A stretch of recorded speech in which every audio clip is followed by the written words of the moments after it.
These are the leaderboards for the first boss in Sunken Temple, and as you can see, basically all of these guys are doing over 3000 DPS, and all the way at the top, we have a player doing nearly 4.5k DPS. You're also going to notice that both the factions are represented at every level in these leaderboards, so you don't have to freak out about not being an orc. We're going to be checking out what their raid teams look like. Pay attention to the class compositions. You know they need to have good buffs, but their allies got to do great DPS too.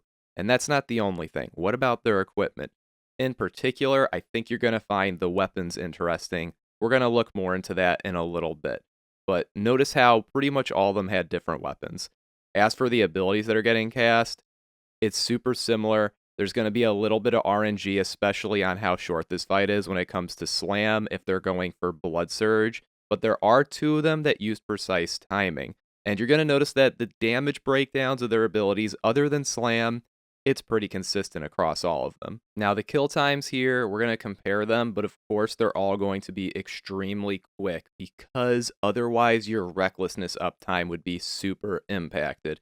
I honestly think it's pretty crazy that there's two people that have around a 25-second kill time in here because they're competing against people who had 18-second kill times. Now, when we check out how much DPS is being done by each person in each of these raids, you can notice that a lot of them have the top guys sticking out, but 2 of the 5 are not that way. Those guys were raiding together in the guild exhausted. And other than the warriors in these runs, it's pretty balanced. So once you're out of the top 5 guys, everyone's doing similar DPS. Okay, it's gear time. Now pay attention to the weapons in particular. You're going to find this pretty goofy, I bet. All of them are using very different weapon combinations.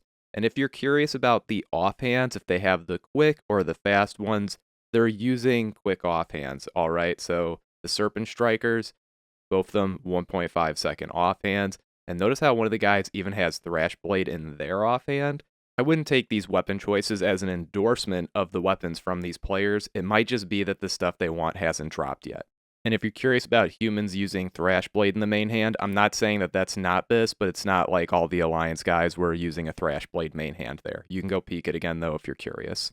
Only 2 of these guys ended up going with the precise timing rune. The other ones were using Blood Surge, which of course will put a lot of variance into how many slams a person's able to get off. So you're going to notice some people have 2 slams, some people have up to 4 slams, and only 2 of these 5 guys used precise timing. On these really short fights where randomness matters more, I think that the likelihood that precise timing is going to lose to Blood Surge is going to be maximized. So I think this is good news for if you just prefer using precise timing, because if these guys can get away with it, then I definitely think you can in your raid group. And of course, all of these guys are going a dual wield Fury build. And there's another thing I want to call out. The number 6 warrior was a prot warrior who tanked for 2 of the guys who are in here, and he has his point of view for their kill up on YouTube. So I'm going to put that in the description.